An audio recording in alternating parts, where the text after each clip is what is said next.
Hi everyone, welcome to the first part of your 12th Italian lesson.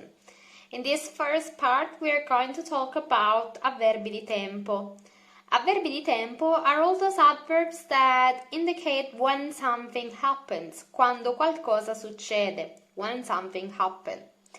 So, without any further introduction, let's see which ones they are. So, for example, we got now, in Italian, ora, adesso. Ormai means by now, at this point, already. Prima means before. Dopo, after. You probably remember dopo from dopodomani, the day after tomorrow. So dopodomani literally means after tomorrow, okay? Then we have già with an accent on the a, già. That means already or yet. They both translate as già. Presto means soon.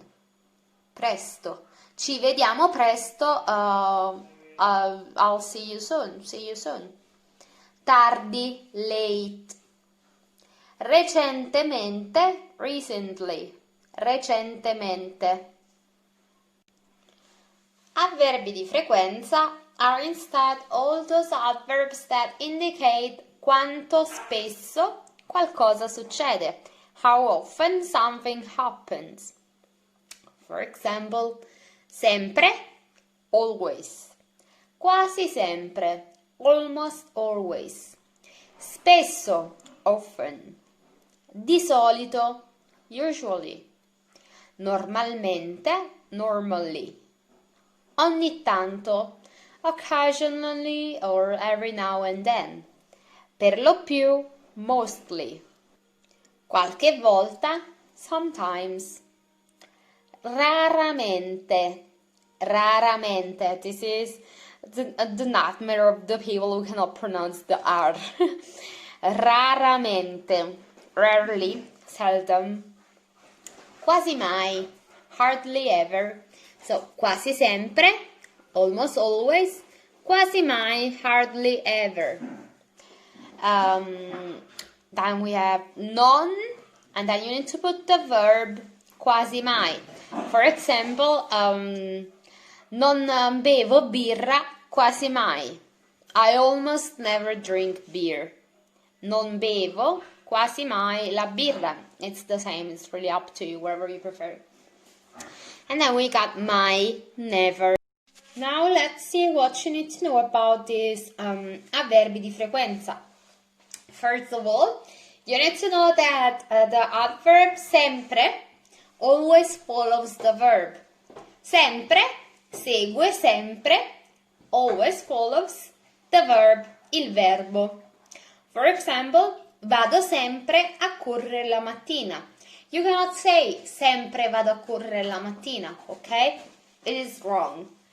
Sempre has to follow the verb, okay? It goes after the verb. Then what else you need to know? You need to know that in Italian the double negation is a thing.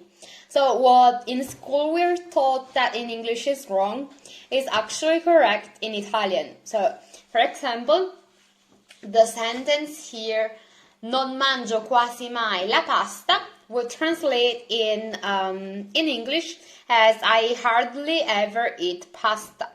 You cannot say in English I don't hardly ever eat pasta. It's wrong because it is a double negation and that doesn't exist in English, okay?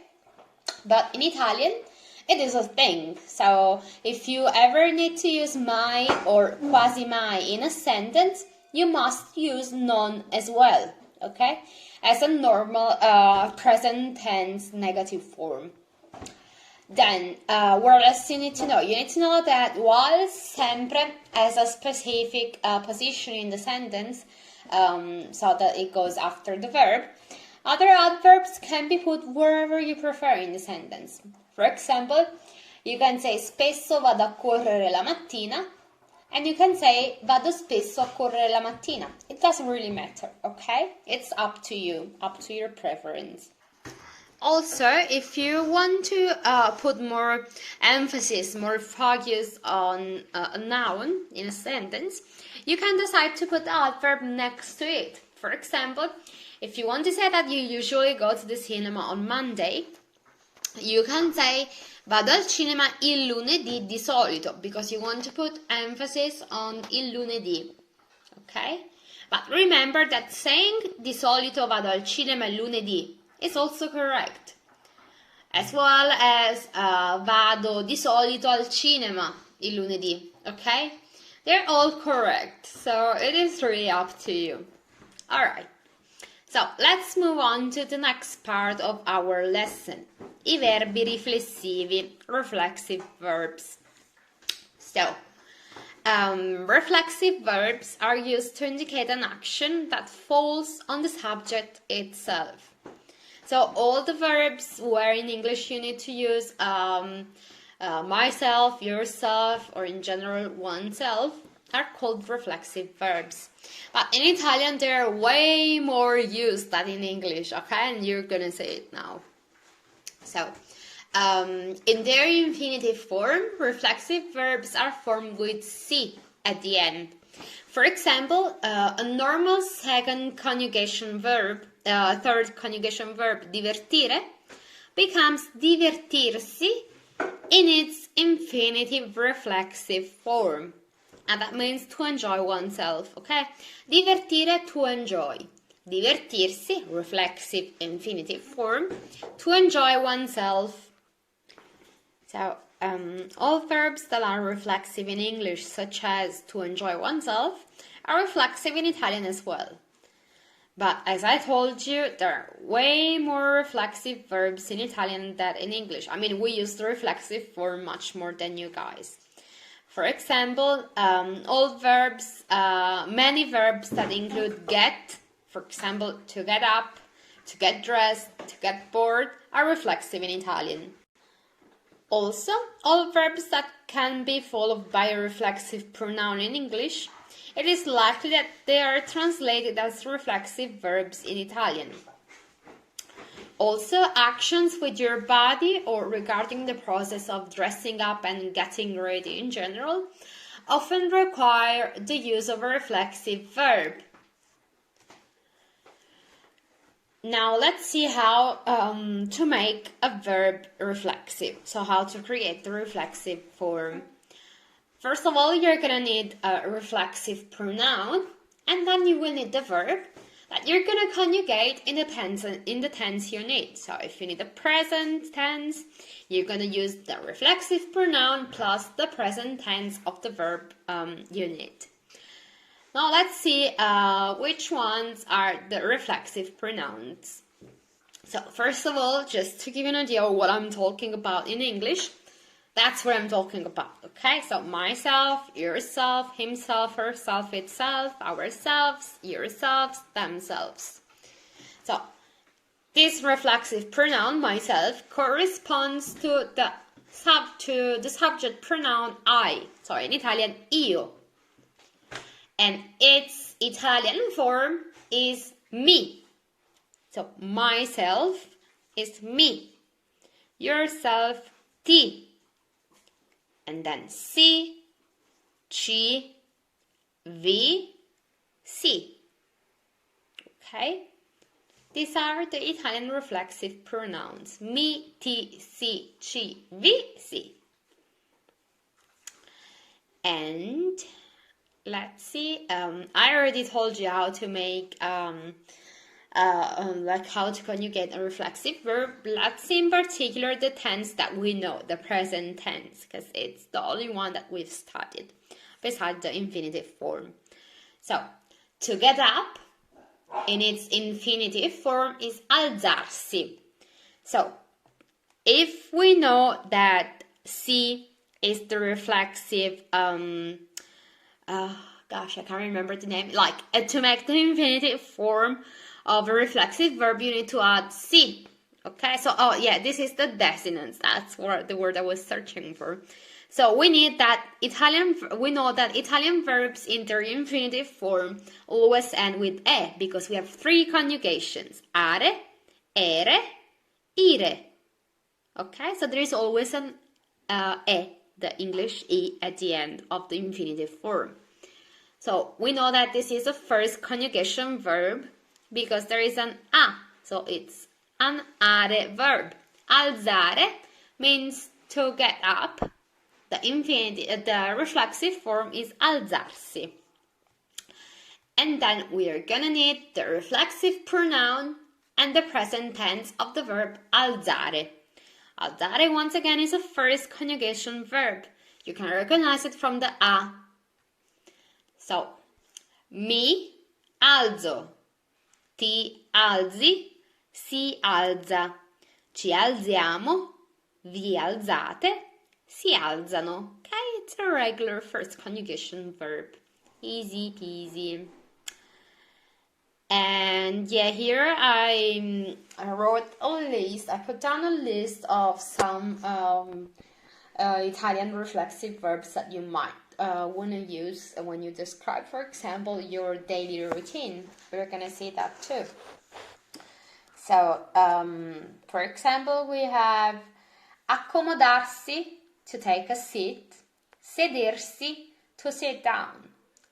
Accomodare, sedere are the infinitive regular form, okay?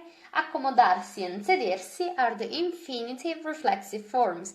These are all infinitive reflexive forms, so they're not conjugated, okay? Then we have addormentarsi, to fall asleep. Alzarsi, we've seen that one, to get up. Annoiarsi, to be bored. Arrabbiarsi, to get angry, to get mad. Chiamarsi, from verb chiamare. Chiamare means to call, like when you call someone on your phone, or when you have to call, for example, your child who is in the other room, okay? And you know the reflexive form of this verb already because of the question, come ti chiami? What's your name? You didn't know that, but this was a reflexive form. We've seen it in our first lesson. I wanted to say lecture and then I mixed it up with lesson. Whatever, lesson I meant. Okay, in our first lesson. And then chiedersi, to wonder. For example, mi chiedo dove, let me think about something that you know. Mi chiedo dove andare. I wonder where to go. Divertirsi, we've seen that one in the first part. To enjoy oneself, to have fun. Farsi male. Farsi, do you remember the verb fare? To do, to make. From fare colazione. Farsi male, it means to hurt oneself. Fermarsi, to stop. Lavarsi, to wash, to get washed. Perdersi, to get lost. Pettinarsi, to comb one's hair. Preoccuparsi, to worry. Non preoccuparti, don't worry. Prepararsi, to get ready. Ricordarsi, to remember. Sbrigarsi, to hurry up. To hurry. Sbrigati, hurry up. Svegliarsi, to wake up. Mi sveglio alle 7 la mattina. I wake up at 7 a.m. Di solito mi sveglio alle 7, okay? Usually. So we use the avverbio di frequenza as well. Vestirsi, to dress up, to get dressed. Dimenticarsi, to forget. Innamorarsi, to fall in love. Dimenticarsi, mi dimentico sempre la mascherina. I always forget the mask, the face mask. Innamorarsi, to fall in love. Lamentarsi, to complain. Then I don't know why there is a blank space. Mettersi, to put. Radersi, to shave. Truccarsi, to put some makeup on. we have a verb for that. Rilassarsi, to relax. Rilassati, relax, chill.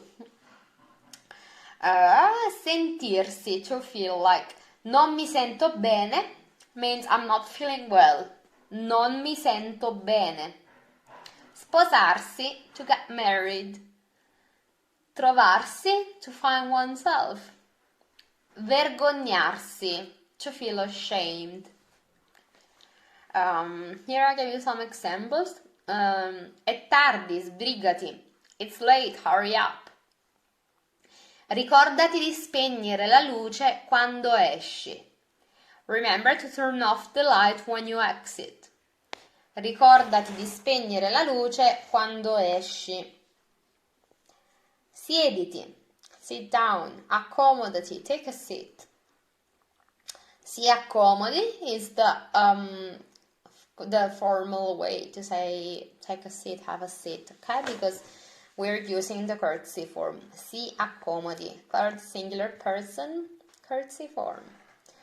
Mi annoio, I'm bored. Quando il parrucchiere mi pettina, mi fa male. When the hairdresser combs my hair, it hurts. He hurts me. Dobbiamo uscire, preparatevi. We have to go out, get ready. Non mi piace vestirmi elegante, elegantemente. I don't like dressing up elegantly. È importante lavarsi le mani. It's important to wash the hands. Got it right here? Yeah. If you want to make the infinitive negative form or a reflexive verb goes after a verb such as volere, potere, sapere, and dovere, the pronoun can either go in front of the infinitive or join onto the end of the infinitive. As usually, I make examples because they make everyone's life easier. So, you can both say non mangiarti le unghie. So, instead of mangiarsi, the infinitive form, you put the reflexive pronoun at the end. Non mangiarti means you, tu. Tu non mangiarti le unghie.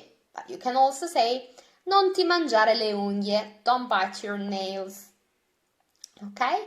You can do it both ways. It doesn't matter. They have the same meaning. Mi voglio truccare. So we're using the verb volere. So a modal verb, un verbo modale. Mi voglio truccare. Voglio truccarmi. It's not I have to. It's I want. I want to put my makeup on. Mi voglio truccare, voglio truccarmi. Non voglio truccarmi, non mi voglio truccare. I don't want to put my makeup on, okay? That means the same thing. So, we've seen what this thing means. It means that basically you can either put the reflexive pronoun at the end of the verb, or you can put it between non and the verb, or you can put it after a verbo modale, before a verbo modale, okay? So, mi voglio, mi devo, ti vuoi, and so on, okay? So, in the next lesson, we are going to talk about daily routines. So, in order to share your daily routine with a friend, you're going to need to know avverbi di tempo, not really avverbi di tempo, but avverbi di frequenza,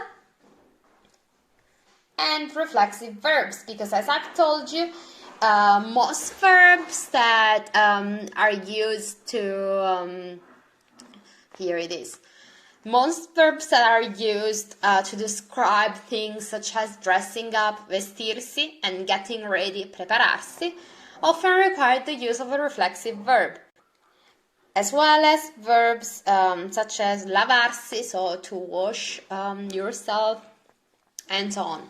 You're going to need to have this concept really clear, so if they aren't, please, as usual, let me know. Okay, and just a second, I will show you your homework, your assignment. So here is your assignment. It's an easy one because I'm just throwing the basis to something bigger in this lesson. So in the next lessons, as I told you, we're going to talk about daily routines. So I just want you for now to focus on reflexive verbs and avverbi di frequenza mostly. Avverbi di tempo are, of course, also important, but just focus on these things, okay? So I would like you to create 15 sentences using reflexive verbs. You can pick verbs from the list that I gave you. 5 sentences with avverbi di tempo and 5 with avverbi di frequenza, okay? So make sure that you have these concepts clear, because otherwise it will be very hard for you to move on to the next part of our lessons. So make sure you understand how to conjugate reflexive verbs, because that's very important. Maybe when you make your sentences, use negative forms and interrogative forms as well.